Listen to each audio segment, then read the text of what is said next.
চৰকাৰ তোমালোকলৈ অনুৰোধ। ৰচনা গুৰু জোন, কণ্ঠ যোগেশ কাশ্যপ। চৰকাৰ তোমালোকলৈ এটি অনুৰোধ। জনতাৰ ৰক্ষক কৰি প্ৰতি 5 বছৰৰ মূৰে মূৰে লুটি পুতি খোৱাৰ লাইচেন্স দি দিও তোমালোকক। ব্লেক মানি গঢ়াৰ এখন লাইচেন্স দি দিও তোমালোকক প্ৰতি 5 বছৰৰ মূৰে মূৰে। শ্লোগান আছিল তোমালোকৰ উন্নয়ন বিকাশ বিকাশ বিকাশ, জাতি মাটি ৰক্ষা কৰাৰ প্ৰতিশ্ৰুতি। হবনে উন্নয়ন বিকাশ? নিজৰ জেপৰ তলত উন্নয়ন বিকাশৰ সপোনজাক উৰি ফুৰিব নেকি? যেতিয়া বানপানীত ছটফটাই থাকে তোমালোকৰ প্ৰজাবোৰৰ জুপুৰিবোৰ যেতিয়া তছনছ হৈ যায় বানপানীত, তেতিয়া মনত কিয় নপৰে তোমালোকৰ কিহৰ বাবে তুচ্ছ বুলি ভাবি পৰিব দিয়া যন্ত্ৰণাত? কিয় তোমালোক জনতাৰ ৰক্ষক নহয় নেকি?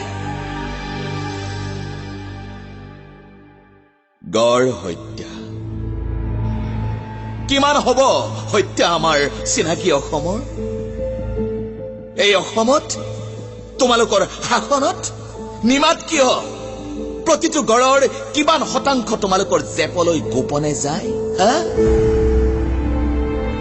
কিমান সংগ্ৰহ হয় জাতিৰ চিনাকিৰ হত্যাৰ বাবদ? কিমানটা খৰ্গৰ ধনেৰে তোমালোকৰ বগা কামিজযোৰত কলংকৰ ছাপ ৰৈ যায়?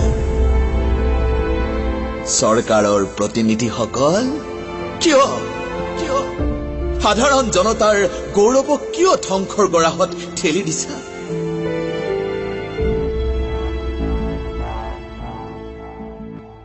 ডাইনী হত্যা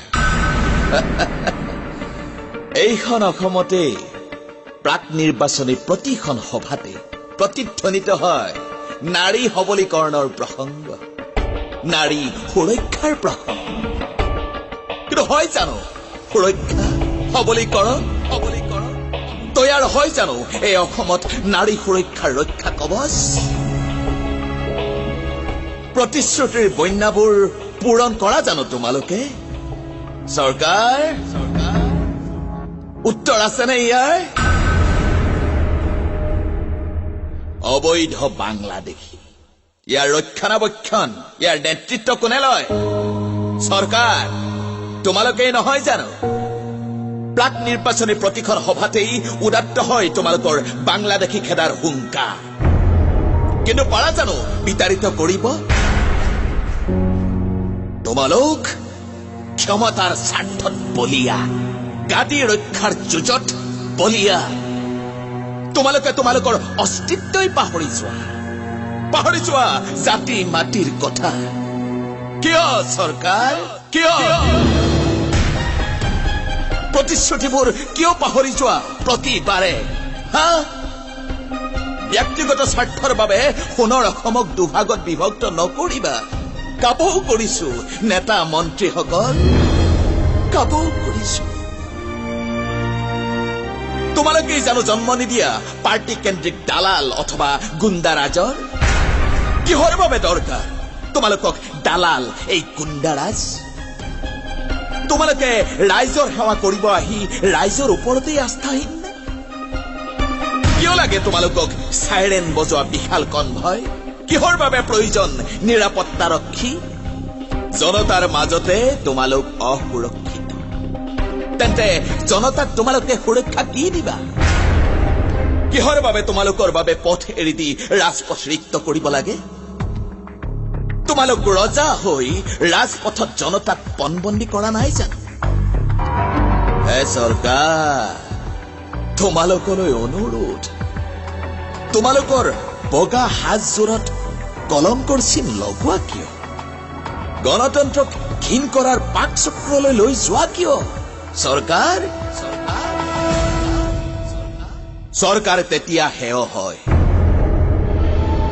যদিহে ক্ষমতাৰ লোভত ৰাজনীতি কৰিছা। তেতিয়া তোমালোকে বিক্ৰী কৰি দিবলৈও কুণ্ঠাবোধ নকৰিবা নিজৰ জন্মভূমিক বেলেগৰ হাতত। তেতিয়া কিন্তু প্ৰতিজন অনুযায়ী ধিক্কাৰ দিব তোমালোকৰ ব্যক্তিত্বক ইতিহাসৰ পৃষ্ঠাত খোদিত কৰিব কলা আখৰেৰে। এইখনেই চৰকাৰ যিয়ে জাতিক বিক্ৰী কৰিছিল, মৰিশালীত পৰিণত কৰিছিল আমাৰ সোণৰ অসমখন। কত যে কিমান সমস্যা সমাধান হয় জানো চৰকাৰ? বিনম্ৰতাৰে অনুৰোধ তোমালোকক, অসমীয়াক আৰু নঠগিবা। ক্ষমতাৰ পাকচক্ৰত পৰি নিজৰ ব্যক্তিত্ব কাৰোবাৰ হাতত বিক্ৰী হৈ যাব নিদিবা। কাবৌ কৰিছো। ভোট ভিক্ষা মগাৰ সময়ত যেনেকৈ বোৱাইছিলা প্ৰতিশ্ৰুতিৰ বন্যা, তেনেকৈ পালন কৰা জানো প্ৰতিটো প্ৰতিশ্ৰুতি? ভ্ৰষ্টাচাৰ দুৰ্নীতিত পৰি পাহৰি কিয় যোৱা? তোমালোক যে ৰাইজৰ সেৱক। কিয় আকৌ 5 বছৰৰ মূৰত পুৰণা প্ৰতিশ্ৰুতিবোৰ আওৰাই নিৰ্বাচনী সভাত টেটু ফালি চিঞৰা? কিয়? হে চৰকাৰ, নেতা আমোলাসকল, তোমালোকলৈ অনুৰোধ, প্ৰতিশ্ৰুতিবোৰক সপোন নহজাবা, দিঠক কৰি বিলাই দিয়া।